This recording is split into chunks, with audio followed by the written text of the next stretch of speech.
What is going on YouTube? I am Germ here. Today we have a kind of short League of Legends video. We're going to be running through patch 10.9. This is something I do for all the patches.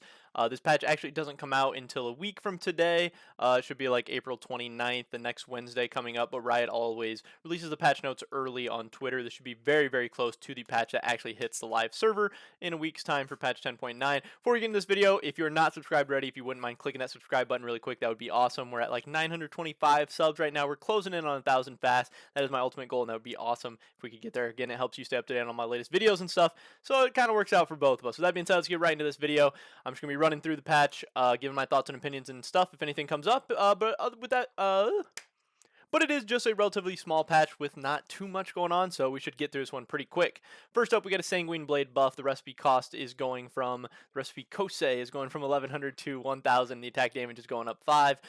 Pretty big buff. Honestly, the cost of the recipe, it's going to be easier to build, easier to get into, and then the attack damage going up. That's pretty substantial buffs. It's an item that's kind of been niche bad for a while. Obviously, when it was released, it was busted, and then it came back down to earth.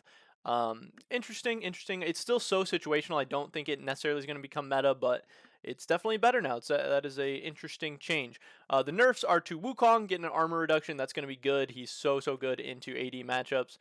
Q damage is going to be going down, and the W clone damage is going to be going down as well. W clone damage, it actually does a lot. It's pretty strong.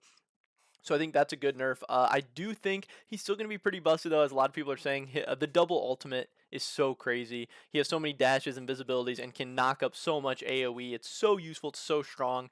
For some reason, Riot is really married to that idea, and they're just going to keep nerfing him and taking away damage while keeping what seems like a pretty unhealthy interaction with his double ultimate. We'll see how that works out. Karthus is getting a 10 movement speed reduction, which is weird. I don't think anyone says Karthus is too fast, or I don't know. I don't know. It'll obviously make his jungle clear a little slower, a little weaker, make him die a little bit more often, but that doesn't seem like it'll be a big nerf. Trundle getting his R cooldown increased by 20 seconds at all ranks. That should be interesting.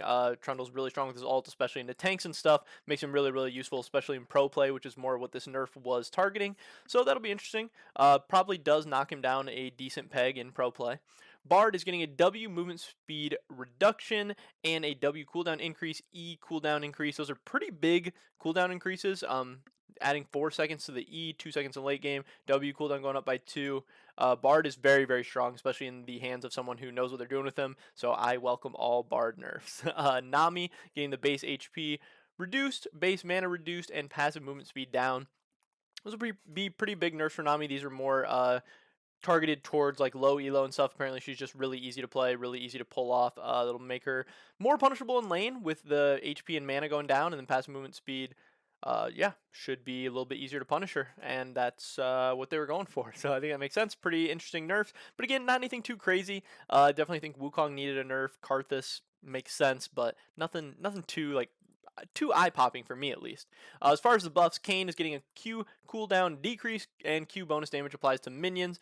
W slow is going from 70 to 90% decaying. That W slow, that's crazy, getting 90% decaying. That'll make it a lot easier to stick to people, a lot easier to pick up orbs in the early game, and just make him overall pretty strong.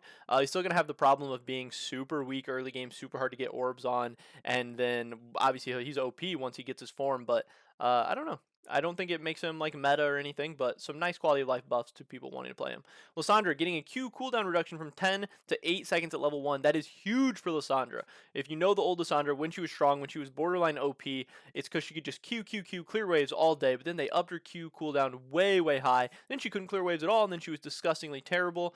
So last patch they added damage to her Q. Now they're lowering the cooldown. That's going to be pretty big. She might be pretty strong. Fiddlestick support, they're trying to buff him up. E damage going from 70 to 190 to 70 to 210. Adding base damage makes it so obviously he has less items, less gold and stuff. The support should be a little bit stronger.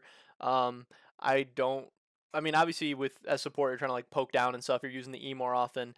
But adding 20 damage to the max rank E, I don't know if that necessarily makes Fiddlestick support a pick all of a sudden. Quinn is getting her Q near sight duration increased by 0.25 seconds. Doesn't seem like a huge buff, but it is something. It'll be nice for her. But also, they are hitting her pretty good with the Sanguine Blade buff. Quinn loves Sanguine Blade. So they don't want to over buff her, but it is pretty minor of a buff, so I don't think that should do anything too crazy. Gnar is getting his Mega Q cooldown refund, going from 60 to 70%, and Mega E damage from 50 to 190 to 80 to 220. Another pretty small buff. Gnar's been out of meta for, seems like actually a long time. For a while, he was just constantly in meta. Lately, he's been constantly out of meta. Those should be some nice changes. While he's in Mega, though, it's not going to do anything too crazy for him, so I don't really see that. As far as the buffs, I think the Lissandra buff is a really, really big one. I think the Kayn buff is pretty substantial, but Fiddlesticks, Quinn, Gnar, not too excited about any of those. Cho Gath getting his E damage from 22 to 70 to 22 to 84. I think that's pretty big. I honestly think Cho Gath is good right now. I think he's pretty strong. We saw him in EU LCS recently. I think he's very, very strong in solo queue. I'm pretty surprised he's getting buffs. So I think he's just going to continue to get even better. That's a guy that I'm actually excited about. So when I take a look at this patch as a whole, Sanguine Blade buffs, pretty interesting. Wukong, Lissandra, Cho Gath. Other than that, a lot of stuff that doesn't really do a whole lot for me. But that's pretty much it for this video today, guys. Drop a like if you enjoyed it. Leave a comment down below your thoughts on patch 10.9. Can't wait to hear that. Hopefully I catch you guys in the next one. Again, subscribe so you stay up to date on all my latest content. With that being said, hopefully I catch you guys later. Peace.